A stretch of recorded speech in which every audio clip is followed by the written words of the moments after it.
One of the causes of mental illness for men, which is reversible, is the over-feminization of the male brain, usually by single mothers in conjunction with the gender-centric social world paradigm.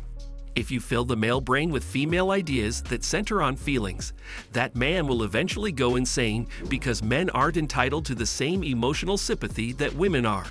The social sphere around them still maintains that it is the correct programming, even when the clear experience of it is in direct opposition to this assertion. In an insane social sphere that makes assertions that are not true, they are punished for using the rational part of their brain to correctly assess a situation, which is what real sanity would do.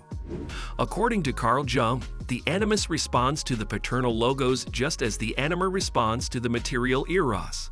In order to understand the brain, remember that the theory holds that both men and women have a masculine and a feminine side, and that allowing either of these sides to be expressed can result in a complex. When asked why he wasn't interested in marriage, Nikola Tesla said that women wanted to be like men in terms of thought and action, and that these were the women he idealized.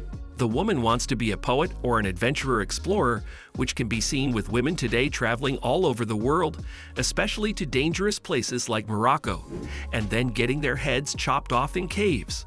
Women have traditionally been averse to danger, but suddenly they are fearless in traveling the world and risking their lives. As a photographer, I recently witnessed women lining up to meet with a handwriting analyst and a psychic at a corporate event. This could explain why so many women are drawn to New Age religions and spirituality in the first place. Women with animus complexes aren't just copying men's traits like boxing, poetry, travel, adventure, and politics. They're letting those male traits take over their femininity. In contrast to women, the animus or enema has both advantages and disadvantages, according to Jung. Anima is typically female for women and tends to be a distinct personality. It's like the animus represents a collective like I just mentioned. Apparently for men it's just one unconscious voice in our heads. These complexes are like the subconscious mind stepping out of the shadows and taking over a man's life or personality. The idea, of course, for men is that their anima is where creativity is supposed to come from and that we can let it out. So long as we reach a balance between the two, but a boy raised in a single mother household probably doesn't develop this masculine consciousness first, and therefore her subconscious anima is more likely to take over and steer him in the wrong direction. Jung says that the anima or animus can cause physical death. That's probably why we're seeing drug epidemics like the opioid crisis and gang shootings, because families are breaking up in the overly emotional side of males they were raised by. Single mothers taking over. Jung also spoke about male sensitivity being repressed.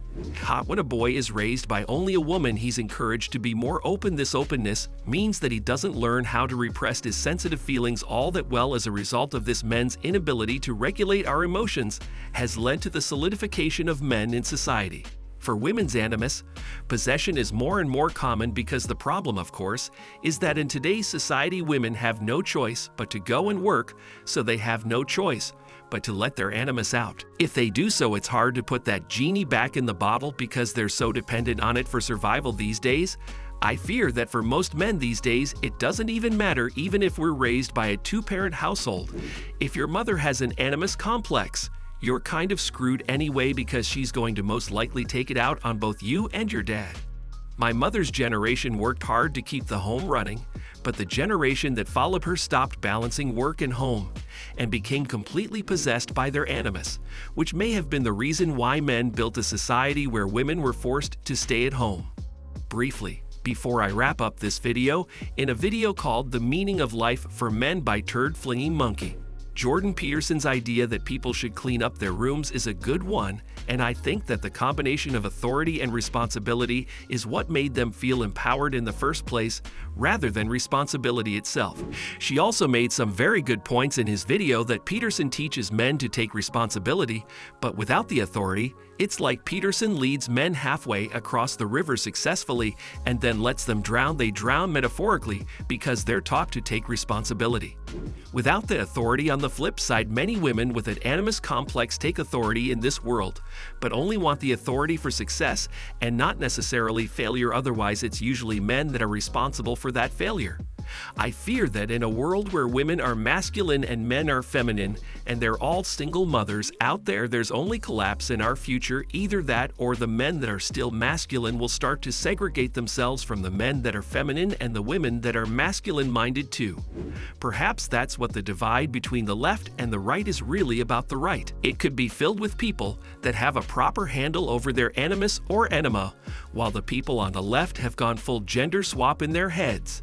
Maybe that's the reason for the rise in popularity in transgendered people, too. I'm just speculating here, but maybe men with an anima complex that says they actually have gender dysphoria have an unhealthy relationship with their female side that excludes their masculine one. If women aren't women anymore, then it's maybe men that are stepping up in their stilettos to fill that role. After all, it's opposites that attract, and if both men and women are masculine, then that doesn't work. So perhaps masculine-minded women with authority are intentionally trying to feminize men so they can sort of be attracted to them. Not in the conventional sexual way, but simply for attention as well as friend zoning and resource provision. Gone are the beautiful feminine females of my youth. All that's left is fat, hairy fatties.